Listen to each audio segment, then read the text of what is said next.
semuanya, perkenalkan nama saya Evi Naya dari kelas 11 MIPA 2. Di video kali ini saya akan mencoba praktikum kimia sederhana tentang hidrolisis garam. Tujuan praktikum kali ini adalah untuk mengetahui sifat larutan yang terbentuk dari asam dan basa dengan menggunakan indikator alami. Adapun gagasan teori dari praktikum ini adalah hidrolisis garam merupakan suatu proses penguraian garam dalam air yang menghasilkan ion positif, kation, dan ion negatif, anion. Reaksi pencampuran antara asam dan basa akan menghasilkan garam plus air. Maka dari itu, terdapat garam yang bersifat asam, bersifat basa, atau bersifat netral. Berdasarkan asam dan basa pembentuknya, jenis garam dibedakan menjadi 4. Yang pertama, garam dari asam kuat dan basa kuat akan bersifat netral karena tidak bereaksi dengan air atau tidak terhidrolisis, sehingga memiliki pH 7. Yang kedua, garam dari asam lemah dan basa kuat akan bersifat basa karena larutan ini akan mengalami hidrolisis sebagian atau hidrolisis parsial, sehingga mengakibatkan larutan ini bersifat basa atau mempunyai pH lebih besar 7. Yang ketiga, garam dari asam kuat dan basa lemah akan mempunyai sifat asam karena garam ini mengalami hidrolisis sebagian atau hidrolisis parsial, sehingga mempunyai pH lebih kecil 7. Yang keempat, garam dari asam lemah dan basa lemah. Garam jenis ini akan mengalami hidrolisis total. Hidrolisis total adalah peristiwa hidrolisis dari seluruh garam baik ion positif maupun negatifnya akan membentuk basa dan asamnya kembali. Harga pH larutan garam jenis ini tidak tergantung pada konsentrasi garamnya, tetapi tergantung pada harga Ka dan Kb, di mana jika Ka sama dengan Kb, larutan akan bersifat netral.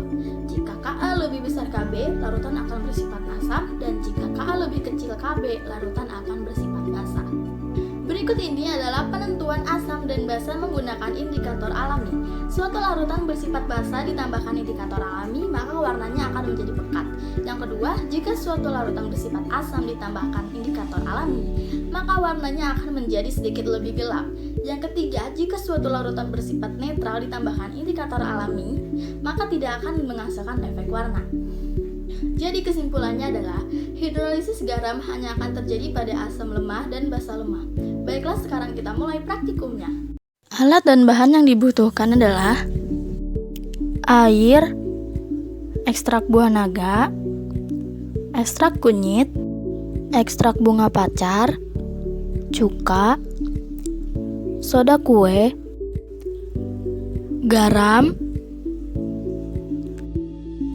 sendok, gelas ukur, dan gelas plastik. Percobaan pertama menggunakan ekstrak buah naga. Siapkan 3 buah gelas, lalu masukkan 50 ml air ke dalam wadah garam dan soda kue.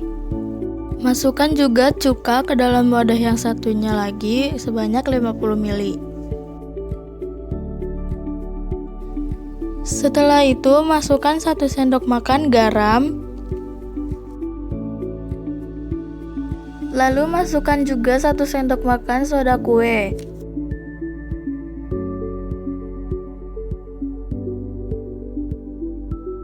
Setelah itu, aduk larutan garam dan soda kue hingga benar-benar rata.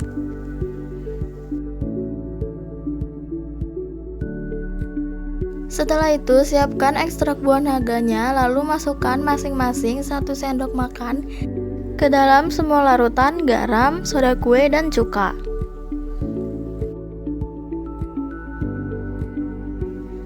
Setelah itu, aduk semua larutan sampai tercampur rata.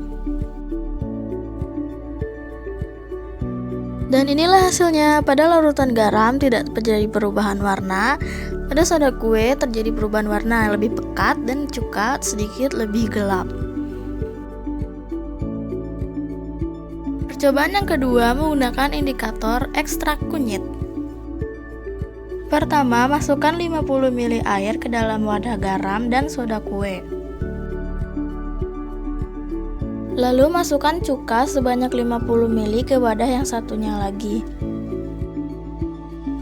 Setelah itu, masukkan 1 sendok makan garam dan 1 sendok makan soda kue. Lalu aduk sampai benar-benar tercampur rata. Kemudian siapkan ekstrak kunyitnya, lalu masukkan masing-masing 1 sendok makan ke dalam semua larutan.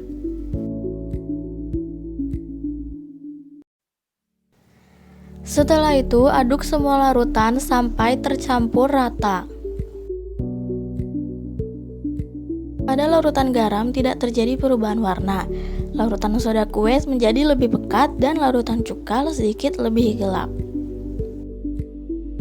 Cobaan yang ketiga menggunakan indikator ekstrak bunga pacar.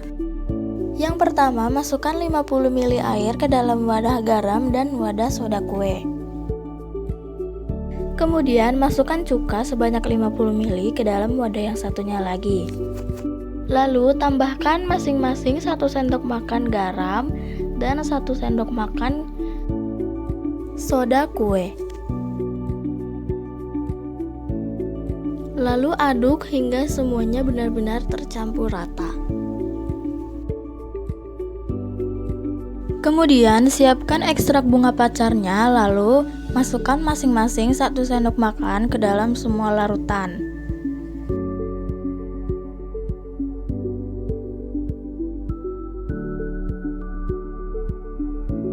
Lalu aduk hingga semuanya tercampur dengan rata.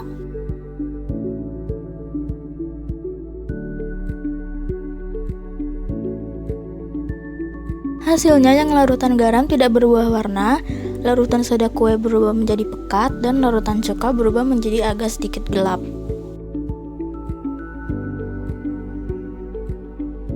Sekian video kali ini, semoga bermanfaat ya. Thank you for watching, bye bye. Sampai ketemu di video selanjutnya.